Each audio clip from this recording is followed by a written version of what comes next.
Natalie. Natalie's our next reader.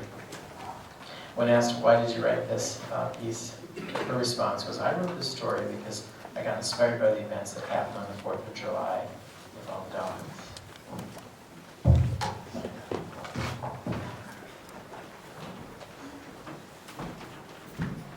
The Dog Days on the 4th of July. This actually is a true story, just from the dog's perspective.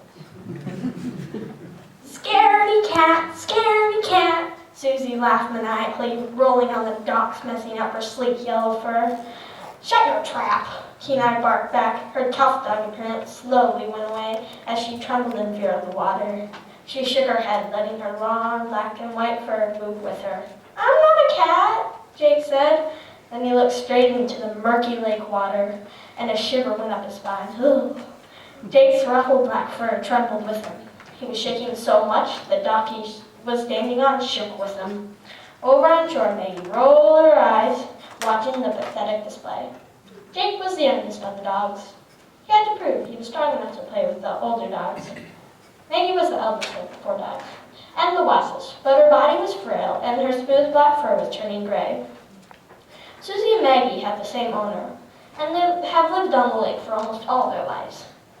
Kenai and Jake were just visiting for the 4th of July, and they're not used to the lake. Kenai and Jake's owner was trying to get them into the shallow lake water. Come on, guys, their owner encouraged. But Kenai and Jake would not move. Everyone was staring at the docks, watching to see if the dogs would actually jump in.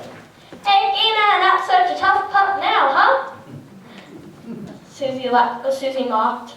Kenai seethed. She was a very tough dog, although she had never swum in lake water before. Jake, on the other hand, was a simpler dog, but the fact that Kenai was hesitating meant this was more of a risk than he thought. Splash! Kenai and Jake's owner had pushed them into the water. The dogs began to flare their paws in the air in attempts to stay afloat. Ha ha ha! Susie laughed.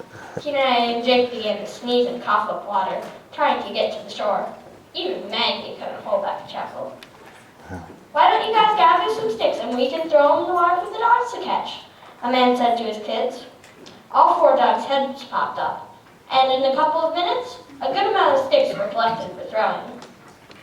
Hold her back, then she will jump farther, the man said. The group of cousins were all holding back Susie, so she could get ready to start off the docks into the water where one of the sticks would be floating.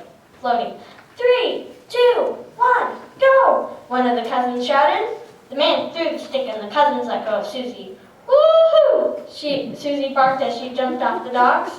With a head start, she leaped out 15 feet. Everyone looked in awe at Susie, who had jumped out so far. Then she swam out to get the stick and swam back into shore like it was nothing. Maggie was not surprised. She had seen Susie jump off the dock almost every time they went swimming in the lake, so she continued to chew on her very own stick. Then she noticed something. The stick that they were using to throw out for Susie was the best-looking stick she had ever seen. Maggie came up to Susie, who still had the stick in her mouth, and tried to grab it. She trailed Susie to the dock with her mind on the stick. Make sure she doesn't jump off, the man said urgently. The cousins held back Maggie as they threw the stick in the water for Susie. When they let go of Susie, the stick was long gone, and they let Maggie go. Maggie galloped to the end of the dock and looked at Susie swimming happily in the water. I'm too old for this, Maggie said to herself as she trudged off the docks, returning to her stick. Meanwhile, Kenai and Jake's owner tried to get his dogs into the water. He waded through the water, trying to get the dogs to jump in. It was not going well. Come on, guys, you can do it, he persisted. Kenai, even you won't get in? Do I have to? Kenai whined. Jake joined her in the efforts to avoid going into the lake water. Maggie couldn't help but laugh at the sight. Then someone threw out a stick into the water for Kenai and Jake as encouragement. Then, as both of the dogs forgot about their fear of the water, they leaped, going deeper and deeper until they could not touch the bottom anymore. After a few tries, Jake started to get the hang of swimming. Kenai, however, was struggling to do so. Her paws were flailing in the air, trying very ungracefully to keep her head above the water. Soon, both of the dogs were at the shore. Jake, who was now joined by Maggie, was waiting for the next stick to be thrown. And Maggie and Jake rushed for it, while Kenai would not go out farther than she could stand in the water. Late that night, the sun set, ending the day, and the 4th of July party began for the humans. Ow, my ears, Kenai whined.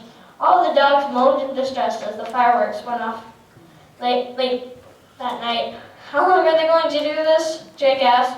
Probably an hour. That's how long it took last year, Susie moaned. Maggie stuffed her head into the couch. Who could have asked for a more perfect way to end the day? Kenai snapped back sarcastically.